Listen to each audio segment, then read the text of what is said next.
Railway station, ಕೊನೆ railway station ಕಾಶ್ಮೀರದ್ದು ಜಂಬೂ Tawi railway station ಅಂತ ಹೇಳೋರು.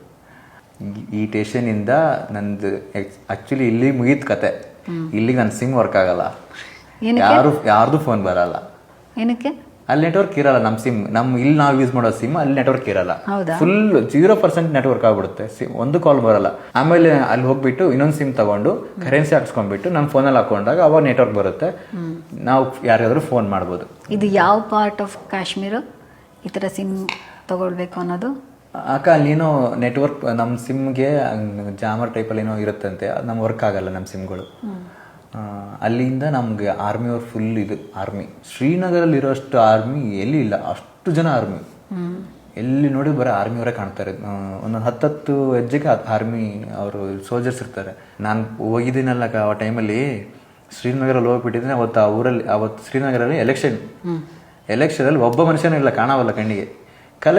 ಜನನೇ ಕಾಣಿಸೋಲ್ರಿ. ಎಲೆಕ್ಷನ್ ಎಲ್ಲಿಂದ ಆಗ್ತಾರೆ ಅಂದರೆ ಎಲ್ಲೋ ಒಂದೊಂದು ಏರಿಯಾದಲ್ಲಿ ಬೂತ್ಗಳು ಇರೋದು. ಅಲ್ಲೆಲ್ಲಿ ಹೋಗಿ ಮಲ್ಲಕ್ಕೆ ಒಬ್ಬೊಬ್ಬನೇ ಹಾಕಿ ಬರೋಣ. ಲಾಕ್ಡೌನ್ ಥರ ಆಗ್ಬಿಟ್ಟಿತ್ತು ಅಲ್ಲಿ. ನನಗೆ ಅವತ್ತು ನೋಡಿದೆ ಶ್ರೀನಗರಲ್ಲಿ ಈ ಥರ ಎಲೆಕ್ಷನ್ ಆಗುತ್ತೆ ಗೊತ್ತಾಯ್ತು. ನಮ್ಮ ಕಡೆ ಆಗೋದು ಬೇರೆ. ನಮ್ಮ ಕಡೆ ದೊಡ್ಡ ಕ್ಯೂ ಜನ, ಅವರು ರಾಜಕೀಯ ಮಂದಿ, ಆ ಮಂದಿ ಈ ಮಂದಿ ಅಂತ. ಬಟ್ ಆ ಥರ ಅಂತ ಅಲ್ಲಿ ಇರಲ್ಲ. ಅಲ್ಲಿ ಬೇರೆ ಎಲೆಕ್ಷನ್ ಟೈಪ್, ಒಬ್ಬೊಬ್ಬರೇ ಹೋಗಿ ಹಾಕೋರು ಎಲೆಕ್ಷನ್.